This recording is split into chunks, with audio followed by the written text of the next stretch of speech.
ಸುದ್ದಿ ಸಮಯಕ್ಕೆ ಸ್ವಾಗತ. ಮೊದಲಿಗೆ ಮುಖ್ಯಾಂಶಗಳು ಮತ್ತು ವಿವರಗಳು. ಮಾಜಿ ಉಪಸಭಾಪತಿ ಸಿ ವೀರಣ್ಣ ನಿಧನ. ವಯೋಸಹಜ ಆರೋಗ್ಯ ಸಮಸ್ಯೆಯಿಂದ ಅವರು ಬಳಲುತ್ತಿದ್ದರು.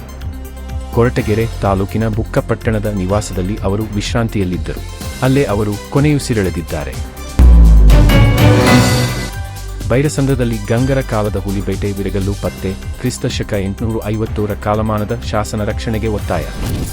ಬೈರಸಂದ್ರ ಗ್ರಾಮದಲ್ಲಿ ಕ್ರಿಸ್ತಶಕ 850ರ ಗಂಗರ ಆಳ್ವಿಕೆ ಕಾಲಕ್ಕೆ ಸೇರಿದ ಅಪರೂಪದ ಶಾಸನ ಸಹಿತ ಹುಲಿಬೇಟೆ ವೀರಗಲ್ಲು ಪತ್ತೆಯಾಗಿದೆ. ರೈತ ರಂಗಸ್ವಾಮಯ್ಯ ಅವರ ಜಮೀನಿನಲ್ಲಿ ಉಳುಮೆ ವೇಳೆ ಈ ವೀರಗಲ್ಲು ಸಿಕ್ಕಿದ್ದು ತಕ್ಷಣ ರಕ್ಷಿಸಿ ಮಾಹಿತಿ ನೀಡಲಾಗಿದೆ. ಸ್ಥಳಕ್ಕೆ ಭೇಟಿ ನೀಡಿದ ಇತಿಹಾಸ ತಜ್ಞರು ಇದು ಗಂಗರ ಕಾಲದ ಅಪರೂಪದ ವೀರಗಲ್ಲು ಎಂದು ದೃಢಪಡಿಸಿದ್ದಾರೆ. ಶಾಸನವನ್ನು ತಜ್ಞರು ಓದಿ ಇದರ ಐತಿಹಾಸಿಕ ಮಹತ್ವವನ್ನು ವಿವರಿಸಿದ್ದು ಪುರಾತತ್ವ ಅಧ್ಯಯನಕ್ಕೆ ಹೊಸ ಬೆಳಕು ಚೆಲ್ಲಿದೆ. ಬಿಪಿಎಲ್ ಕಾರ್ಡ್ ಆದಾಯ ಮಿತಿ 3 ಲಕ್ಷಕ್ಕೆ ಏರಿಸಲು ಸರ್ಕಾರದ ಚಿಂತನೆ. 2 ತಿಂಗಳಲ್ಲಿ ಇಂದಿರಾ ಕಿಟ್. ಬಿಪಿಎಲ್ ಕಾರ್ಡ್ ಪಡೆಯಲು ವಾರ್ಷಿಕ ಆದಾಯ ಮಿತಿಯನ್ನು 1,20,000ದಿಂದ 3 ಲಕ್ಷಕ್ಕೆ ಹೆಚ್ಚಿಸಲು ಸರ್ಕಾರ ಚಿಂತನೆ ನಡೆಸಿದೆ ಎಂದು ಸಚಿವ ಕೆ.ಎ. ಮುನಿಯಪ್ಪ ತಿಳಿಸಿದ್ದಾರೆ. ಇದರೊಂದಿಗೆ ಅನ್ನಭಾಗ್ಯ ಯೋಜನೆಯಡಿ ಇಂದಿರಾ ಕಿಟ್ ವಿತರಣೆ ಮತ್ತು ಪಡಿತರ ಕಾಳಸಂತೆ ತಡೆಯಲು ಕಮಾಂಡ್ ಕಂಟ್ರೋಲ್ ರೂಮ್ ಸ್ಥಾಪಿಸುವ ಬಗ್ಗೆಯೂ ಅವರು ಮಾಹಿತಿ ನೀಡಿದ್ದಾರೆ. ತಣಿಸಂದ್ರದಲ್ಲಿ ಸ್ವಚ್ಛತಾ ಅಭಿಯಾನಕ್ಕೆ ಸಚಿವ ಕೃಷ್ಣ ಬೈರೇಗೌಡ ಚಾಲನೆ. ಬೆಂಗಳೂರು ನಗರವನ್ನು ಕಸಮುಕ್ತಗೊಳಿಸುವ ಉದ್ದೇಶದಿಂದ ನಗರಾಭಿವೃದ್ಧಿ ಸಚಿವ ಕೃಷ್ಣ ಬೈರೇಗೌಡ ಅವರು ತಣಿಸಂದ್ರದಲ್ಲಿ ಬೃಹತ್ ಸ್ವಚ್ಛತಾ ಅಭಿಯಾನಕ್ಕೆ ಚಾಲನೆ ನೀಡಿದ್ದಾರೆ. ಪೊಲೀಸ್ ತರಬೇತಿ ಶಾಲೆ ಹಾಗೂ ರಾಷ್ಟ್ರೋತ್ಥಾನ ಶಾಲೆ ಆವರಣದಲ್ಲಿ ಆರಂಭವಾದ ಈ ಅಭಿಯಾನ ಸಾರ್ವಜನಿಕರ ಸಹಭಾಗಿತ್ವದೊಂದಿಗೆ ಪ್ರದೇಶದ ಸ್ವಚ್ಛತೆ ಸುಧಾರಣೆ, ಕಸ ವಿಲೇವಾರಿಗೆ ಸೂಕ್ತ ವ್ಯವಸ್ಥೆ ಕಲ್ಪಿಸುವುದು ಮತ್ತು ತಣಿಸಂದ್ರವನ್ನು ಸಂಪೂರ್ಣ ಕಸಮುಕ್ತ ಪ್ರದೇಶವನ್ನಾಗಿ ರೂಪಿಸುವ ಗುರಿಯನ್ನು ಹೊಂದಿದೆ ಎಂದು ಸಚಿವರು ತಿಳಿಸಿದ್ದಾರೆ. ವಿದ್ಯುತ್ ಕಣ್ಣಾಮುಚ್ಚಾಲೆಗೆ ಬಲಿಯಾಯಿತು ಬಂಗಾರದಂತಹ ಬೆಳೆ. ಜೆಸ್ಕಾಂ ವಿರುದ್ಧ ಸಿಟ್ಟಿಗೆದ್ದು ಪಪ್ಪಾಯ ತೋಟವನ್ನೇ ನಾಶ ಮಾಡಿದ ರೈತ.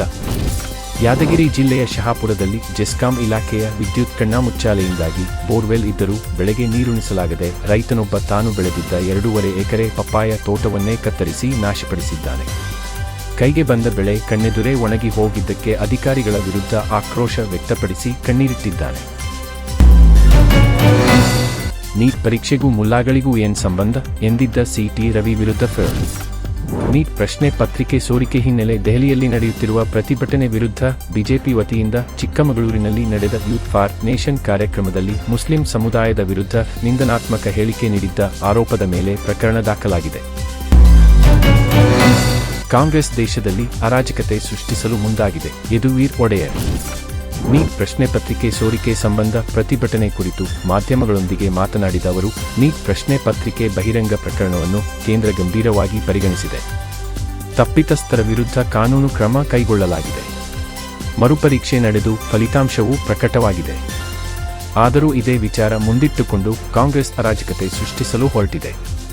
ಪ್ರತಿಭಟನೆ ಮೂಲಕ ದಿಕ್ಕು ತಪ್ಪಿಸುವ ಕೆಲಸವಾಗಿದೆ. ಇದು ಕಾಂಗ್ರೆಸ್ನ ವ್ಯವಸ್ಥಿತ ಷಡ್ಯಂತ್ರವಾಗಿದೆ ಎಂದು ಕಿಡಿಕಾರಿದರು. ಹಾರಂಗಿ ಡ್ಯಾಂನಿಂದ 5,000 ಕ್ಯೂಸೆಕ್ ನೀರು ಬಿಡುಗಡೆ ಸಾಧ್ಯತೆ. ಕಾವೇರಿ ನದಿಗೆ ಇಳಿಯದಂತೆ ಎಚ್ಚರಿಕೆ. ಭಾರೀ ಮಳೆಯಿಂದ ಜಲಾಶಯ ಶೀಘ್ರದಲ್ಲೇ ಗರಿಷ್ಠ ಮಟ್ಟ ತಲುಪುವ ಸಾಧ್ಯತೆ ಇದೆ. ಇದರಿಂದ ಇಂದು ಜೂನ್ 25 ಮಧ್ಯಾಹ್ನದ ವೇಳೆ ಕಾವೇರಿ ನದಿಗೆ ನೀರು ಹರಿಸುವ ಸಾಧ್ಯತೆ ಇದೆ. ಮಧ್ಯಾಹ್ನ 3 ಗಂಟೆ ಸುಮಾರಿಗೆ 3,000ರಿಂದ 5,000 ಕ್ಯೂಸೆಕ್ ನೀರು ಹರಿಸುವ ಸಾಧ್ಯತೆ ಇದೆ. ಇದರಿಂದಾಗಿ ಸ್ಥಳೀಯರು ಮುನ್ನೆಚ್ಚರಿಕೆಯಿಂದ ಇರುವಂತೆ ಅಧಿಕಾರಿಗಳು ಎಚ್ಚರಿಕೆ ನೀಡಿದ್ದಾರೆ. ಮೆಟ್ರೋ ಇಂಟರ್ನೆಟ್ ಬಂದ್ ಮಾಡಬಹುದು, ಆದರೆ ಪೇಪರ್ ಲೀಕ್ ತಡೆಯಲು ಆಗಲ್ಲ. ಕೇಂದ್ರ ಸರ್ಕಾರದ ವಿರುದ್ಧ ರಾಹುಲ್ ಗಾಂಧಿ ವಾಗ್ದಾಳಿ. ನೀಟ್ ಪರೀಕ್ಷಾ ಅಕ್ರಮ ಖಂಡಿಸಿ ಧರಣಿ ನಡೆಸುತ್ತಿರುವ ವಿದ್ಯಾರ್ಥಿಗಳ ಮೇಲಿನ ಪೊಲೀಸ್ ಕ್ರಮವನ್ನು ಲೋಕಸಭೆ ವಿಪಕ್ಷ ನಾಯಕ ರಾಹುಲ್ ಗಾಂಧಿ ತೀವ್ರವಾಗಿ ಖಂಡಿಸಿದ್ದಾರೆ.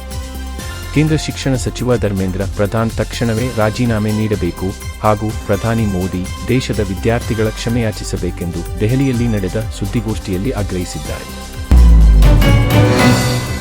ಹೆಚ್ಚಿದ ಪ್ರತಿಭಟನೆ ಕಿಚ್ಚು. ಪ್ರಧಾನ್ ರಾಜೀನಾಮೆಗೆ ಕಾಕ್ರೋಚ್ ಬಿಗಿಪಟ್ಟು.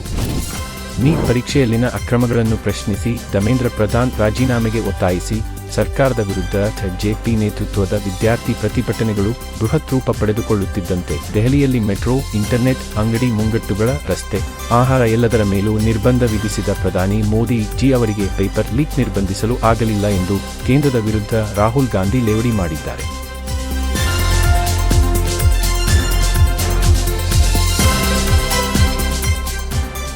ಇಂತಹ ಇನ್ನಷ್ಟು ಮಾಹಿತಿಗಾಗಿ ಸವಾಲ್ ಟಿವಿ ಚಾನೆಲ್ಗೆ ಸಬ್ಸ್ಕ್ರೈಬ್ ಮಾಡಿ.